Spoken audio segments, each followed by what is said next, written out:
అని దేశ ప్రజలు ఎప్పుడు గుర్తుంచుకుంటారు అనేది నా అభిప్రాయం. రైట్. మరొక అంశం మనం చర్చించాం. దేవిప్రసాద్ గారు, నాకు తెలిసి నిన్న బీఆర్ఎస్ నాయకుడిని అరెస్ట్ చేసినట్లున్నారు. ఎర్రలో సీన్ను అరెస్ట్ చేసి మళ్ళీ వెంటనే బెయిల్ కూడా వచ్చినట్టుంది. ఈరోజు కౌశిక్ రెడ్డిని కూడా విచారించబోతున్నారు.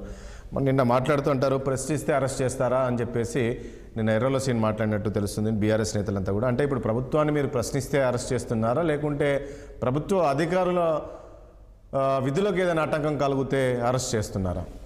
కలిగిస్తుంటే అరెస్ట్ చేస్తున్నారా? రాజేష్ గారు, అంటే ఈ రాష్ట్రానికి సంబంధించి గత సంవత్సర కాలంగా కాంగ్రెస్ పార్టీ ప్రజల ఆకాంక్షతో వచ్చి అనేక హామీలు ఇచ్చి అధికారంలోకి వచ్చి 6 గ్యారంటీలు ఇచ్చింది. 6 గ్యారంటీతో పాటు 7వ గ్యారంటీ కూడా ప్రజాస్వామ్యాన్ని పరిరక్షిస్తాం, అట్లాగే ఎక్కడ కూడా శాంతి భద్రతల విషయంలో కానీ స్వేచ్ఛ విషయంలో కానీ ఎక్కడ కూడా ఇబ్బంది లేకుండా చేస్తామని కాంగ్రెస్ పార్టీ ప్రకటించినటువంటి విషయం మనకు అందరికీ తెలుసు. కానీ సంవత్సర కాలంగా ప్రభుత్వానికి సంబంధించినటువంటి నడవడిక చూస్తా ఉంటే 7వ గ్యారంటీ ప్రజాస్వామ్య పునరుద్ధరణ అనేటువంటి విషయంలో అనేక తప్పటడుగులు వేస్తున్నది అనేటువంటి విషయం వాస్తవం. ఎందుకంటే ఇటీవల జరిగినటువంటి అనేక ఘటనలు కానీ అట్లాగే అరెస్టులు కానీ ఏవైనా ప్రతిపక్షాలు ఏం చేస్తాయి రాజేష్ గారు? కాంగ్రెస్ పార్టీ అయినా గతంలో ఉన్నప్పుడు చేసే పనే ఇవాళ బీఆర్ఎస్ కానీ బీజేపీ కానీ ఇంకొక ప్రతిపక్షం కానీ ప్రజలకు సంబంధించినటువంటి అంశాల మీద ప్రజల ఆకాంక్షలకు అనుగుణంగా మేనిఫెస్టోలో పెట్టినటువంటి అంశాలు అమలు చేయాలి. 6 గ్యారంటీలు అమలు చేయాలి, హామీలు అమలు చేయాలి. ఈ అక్రమ అరెస్టులు అనేటువంటివి మంచివి కావు. సోషల్ మీడియాలో పోస్టులు పెట్టినందుకు అరెస్టులు జరిగినాయి.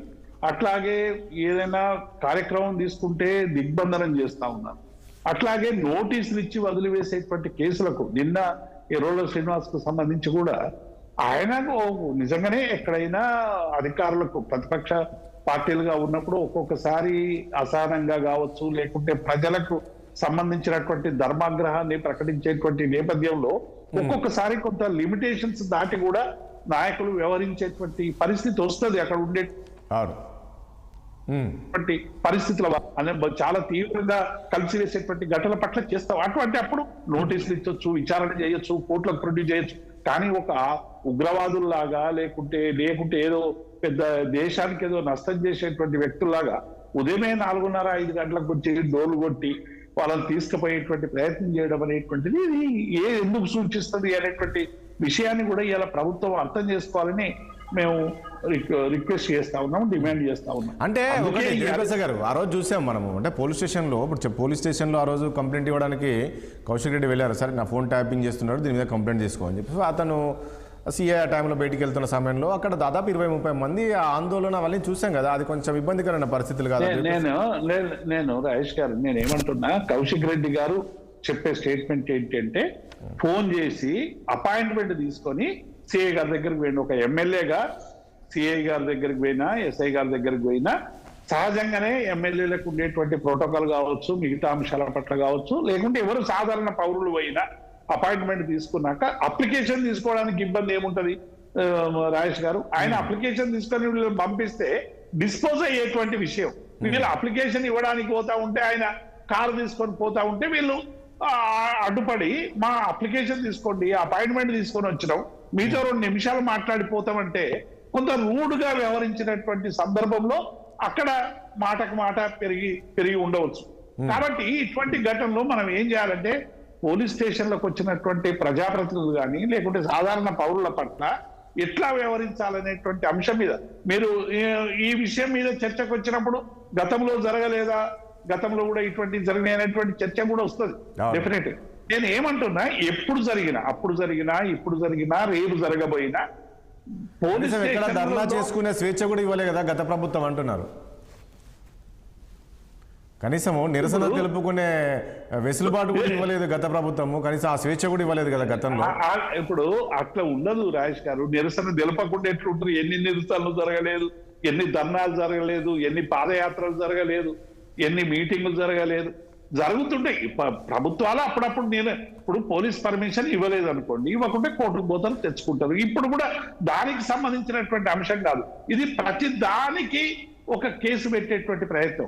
ఇప్పుడు 20 మంది పోతారేంట, పోయి కౌశిక్ రెడ్డి అంటే నేను 20 మంది నాయకులు పోయినాను, 20 మంది నాయకుల మీద ఏదో కేసులు పెట్టి వాళ్ళని ఇబ్బంది పెట్టి అంటే ఇలా ప్రశ్నించినందుకు 6 గ్యారంటీలు అమలు కావాలని చెప్పి విస్తృతంగా ప్రజల పక్షాన ప్రశ్నిస్తున్నందుకు ఈ కేసులు వస్తున్నాయి అనేటువంటి విషయాన్ని మేము చాలా సందర్భాల్లో చెప్తున్నాం, ఇప్పుడు చెప్తా ఉన్నాం.